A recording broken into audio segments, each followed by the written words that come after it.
જય સંવિધાન. હું ડૉક્ટર આર્ય મહેતા, આરટીઆઈ એક્ટિવિસ્ટ અને વિસલ બ્લોઅર સાવરકુંડલા.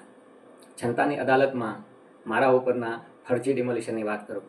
તારીખ 2/1/25ના રોજ રોડ બનાવતા પહેલાં અને તારીખ 11/2/25ના દિવસે રોડ બનાવી લીધા પછી ગેરકાયદેસર રીતે અને સમાનતાના બંધારણ દ્વારા મળેલા મૂળભૂત અધિકાર સહિત ન્યાયના અધિકારને બેશરમીથી સરાજાહેર ઓન કેમેરા ચીથરા ઉડાડીને રસ્તાના દબાણના નામે મને ટાર્ગેટ બનાવીને એકતરફી અને ભેદભાવવાળી કાર્યવાહીઓ કરીને મારી ફેન્સિંગ સહિત મારા 2 મકાનની ચારે તરફ ડિમોલિશન કર્યા. એમાં કયા કાળા કામો થયા એ ધ્યાનથી સાંભળજો. સૌ પ્રથમ તો આ પ્રકરણના સ્થળની ભૂગોળ અને ઇતિહાસ બતાવો. માથાભારે અને 5 કરોડના કૌભાંડવાળી ફ્રેન્ડ સોસાયટીના બ્લોક નંબર 1થી 5ની સામેની દિશામાં મારા 2 મકાન આવેલા છે અને બીજી દિશામાં ભાવના સોસાયટી આવેલ છે. એટલે કે આ બંને સોસાયટીની વચ્ચે મારા મકાનો છે, જેની જમીન નગરપાલિકા દ્વારા વેચેલ છે.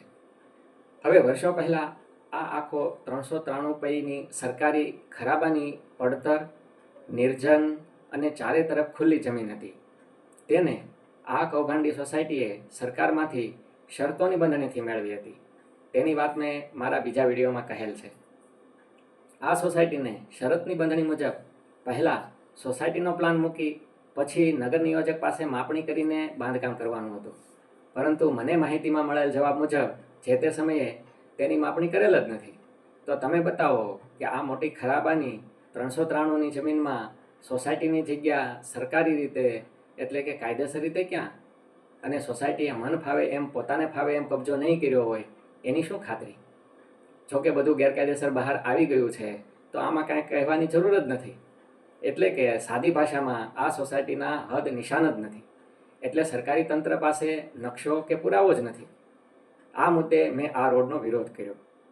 બીજો વિરોધ મારો હતો કે આ કૌભાંડી સોસાયટીના દબાણો બાબતે નગરપાલિકા વર્ષોથી લખે છે કે સોસાયટીએ તેમને રસ્તાઓ કે કોમન પ્લોટ સોંપ્યા નથી એટલે દબાણ દૂર કરવાના નથી. તે ઉપરાંત ગેરકાયદેસર બાંધકામો માટે પણ એવો જવાબ આપ્યો કે આ સોસાયટીનું કોઈપણ પ્રકારનું રેકર્ડ તેમની કચેરી કે અન્ય કચેરીઓમાં નથી, તેથી કાર્યવાહી થઈ શકે એમ નથી. જો આમ છે તો આ પ્રાઇવેટ સોસાયટી થઈ અને પ્રાઇવેટ જગ્યાએ રસ્તા સરકારી ખર્ચે શું કામ બનાવવાના? એટલે મેં આ રોડનો વિરોધ કર્યો. પણ જો થરાર રોડ બનાવે તો જનતાના પૈસા ન વેડફાય એટલે 7 ફૂટનો જ બનાવવા અને મહેશભાઈના મકાન પછી છેલ્લે આવેલા મહેન્દ્રભાઈના ઘર સુધી બનાવવા અરજી આપી હતી. આ સાથે આ રોડના નામે મારી મિલકતો ઉપર ફરજી ડિમોલિશન કે તોડફોડ કરવાના ષડયંત્રની મને ખબર હતી. એટલે મહેશભાઈ દ્વારા તમામ દબાણો દૂર કરવા એવો પત્ર રજૂ કર્યો હતો. તે મુજબ સૌપ્રથમ મહેશભાઈની ગેરકાયદેસર સોસાયટીના 30થી વધુ દબાણો પહેલાં તોડવા અને પછી મારી વાત કરવી. આવું રિપીટ થિયરીથી કરવાના છે, કેમ કે આ અગાઉ સને 2010માં આ જ રીતે કરેલ હતું. તે રજૂઆત પણ મેં તમામ સરકારી તંત્રને કરી અને પોલીસને પણ મેં આ પુરાવાઓને ધ્યાને લઈ પોલીસ રક્ષણ ન આપવા રજૂઆત કરી હતી. પણ આજ દિન સુધી પોલીસ દ્વારા કોઈ જવાબ ન મળ્યો અને આ શરમજનક ડિમોલિશનમાં પોલીસે હસુભાઈ સહિતના સરકારી તંત્રને મદદ કરી. એ તોડફોડની વાત પહેલાં તે સંબંધિત બીજી વાત કરી દઉં. મેં બતાવ્યું એ પ્રમાણે મારા 2 મકાન આજુબાજુમાં આવેલા છે. તેમાં એક મકાન ભાવના સોસાયટીની અંદર તરફ જતી ગલીમાં આવેલ છે. એટલે કે આ મેઇન રોડ નથી. મેઇન રોડ ગામ બાજુથી સંસ્કાર મંદિર થઈને આવતા કબીર ટેકરી પાસે થઈ નદીના કાંઠેથી છે, જે 30 ફૂટથી વધુ છે. તે જ ફ્રેન્ડ સોસાયટીથી આગળ જવા માટે છે. તે રોડને મારા તરફના વેરભાવથી નગરપાલિકા દ્વારા નદી ખોદવાના બહાને બંધ કરાવી દીધેલ છે. વિચાર કરો કેવું છડે ચોક બેશરમી ભર્યું કે એક આખા રોડનું ડિમોલિશન કરી નાખ્યું અને કોઈ સાંભળવાવાળું નથી. આની મારી રજૂઆતો અને નગરપાલિકાના જવાબો ઓન રેકર્ડ છે. હવે મારા ઘરના આ ભાવના સોસાયટીના ખાંચાનો રોડ એ ઉખાડી નાખેલા રોડ જેવો નથી કે મોટા મોટા વાહનોને સમાવી શકે. ઉપરાંત અહીં એક ભયંકર એ શાખાનો વળાંક છે અને વર્ષો પહેલાં મારા બંધ રહેલા મકાન વખતે મારા ઘરની બાજુમાં જ 7 ફૂટનો રોડ બનાવી દીધો અને એ રસ્તાની વિશાળ જગ્યા એમને એમ બાજુમાં ખાલી રહેલ છે. એટલે કે રસ્તાની પહોળાઈ માપીને વચ્ચેથી 7 ફૂટનો રોડ બનાવવો જોઈતો હતો, જેને મારા મકાન બાજુ બનાવી દીધો. ફરી રોડ બનવા વખતે મેં આ રજૂઆત કરી તો મને દુશ્મન માનનાર નગરપાલિકાએ રોફ બતાવ્યો અને એવી સલાહ લેખિતમાં આપી કે તમારે મિલકત ખરીદતી વખતે જોવાનું હોય. ઉપરાંત મહેશભાઈના મકાનવાળા જૂના રહીશ અને તેના મળતિયાઓ દ્વારા તેમના બાજુ જતા પાણીને ભાવના સોસાયટી બાજુ કાઢવા છેક સુધી પથરાઈને બની ગયેલ રોડને નીચે ઉતાવળાવ્યો. નેવાના પાણી મોભે ચઢે આવું મેં ધ્યાન દોર્યું કે અહીં મારા ઘર પાસે તળાવ ભરાશે. તો ત્યારના પ્રમુખે બડાઈ મારી કે ના, બરાબર છે, છતાં કંઈ થશે તો હું કરી દઈશ. પછી મેં કહ્યું એમ જ થયું.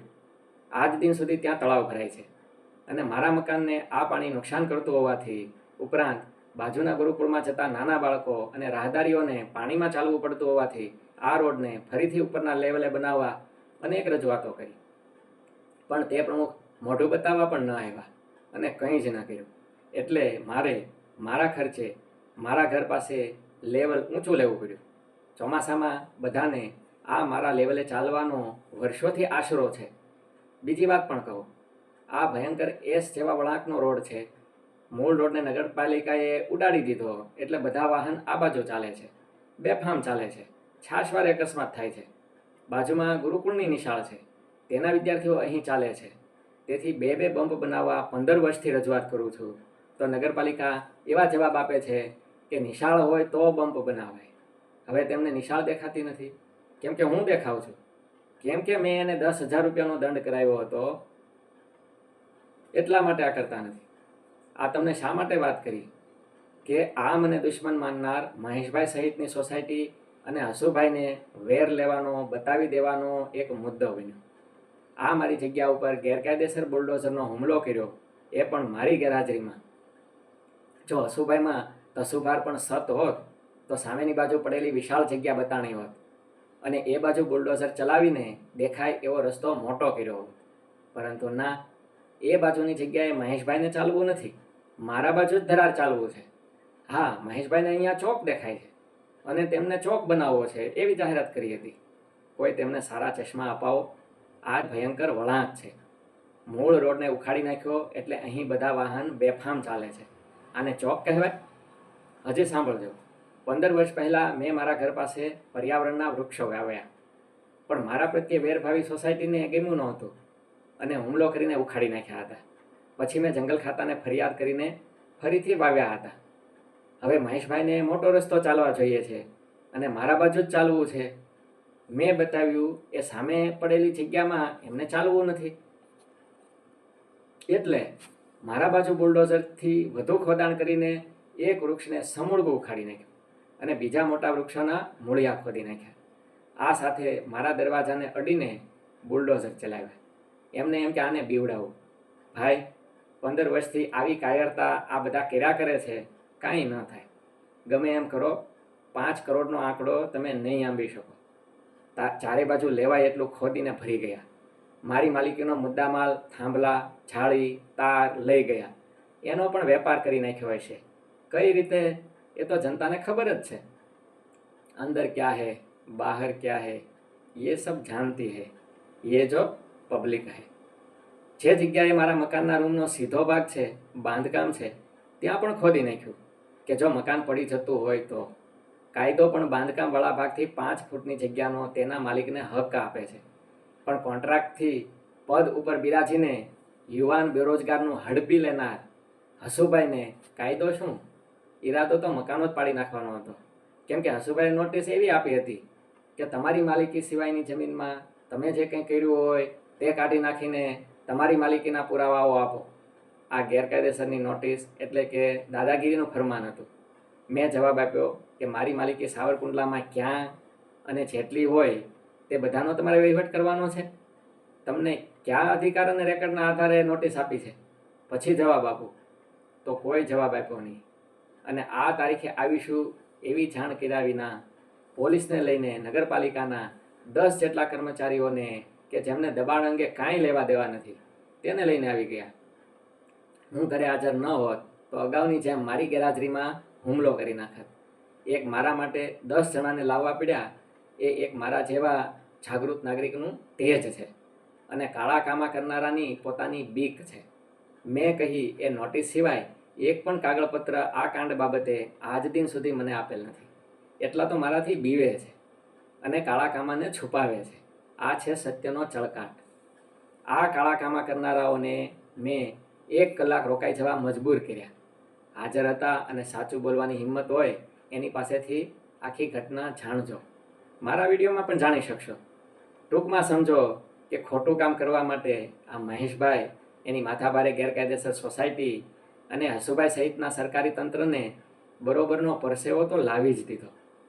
મારી વાત એમ હતી કે જો સામે દેખાય એ બધા દબાણો, એટલે કે પહેલાં મહેશભાઈની પાળી તોડ, મહેશભાઈ દ્વારા મકાનમાં કરેલ ગેરકાયદેસર બાંધકામ તોડો, સોસાયટીના 30 દબાણો તોડો, પછી વાત કરીએ. પરંતુ બેશરમીથી કાયદો હાથમાં જ લેવાનો હોય તે સાંભળી લે અને શરૂઆતમાં આપણને ઉપદેશ આપે, પણ છેવટે તો કપડાં ઉતારીને બાજુમાં મૂકીને એમ જ કહે કે તારું જ તોડવાનું છે, બીજા કંઈ જવાબ દેવાના જ નથી. જોકે ત્યારે નહીં, પણ એ સાંજે અંધારામાં જ મહેશભાઈએ માણસો દ્વારા પાળી તોડાવવી પડી. જેમ અગાઉ લાજના માર્યા અંધારામાં દિવાલ પાડવી પડી હતી, જેથી આ કાળા કામના અંજામને જાહેર જનતા જોઈ ન શકે. એક ડૉક્ટર રાજેશભાઈને હરાવવા આ ભ્રષ્ટ સોસાયટીએ કેટલાય શૈતાન દિમાગોને કામે લગાડવા પડ્યા છે અને આ મહેશભાઈ કસવાળાને એમના મેમ્બર બનાવવા પડ્યા છે.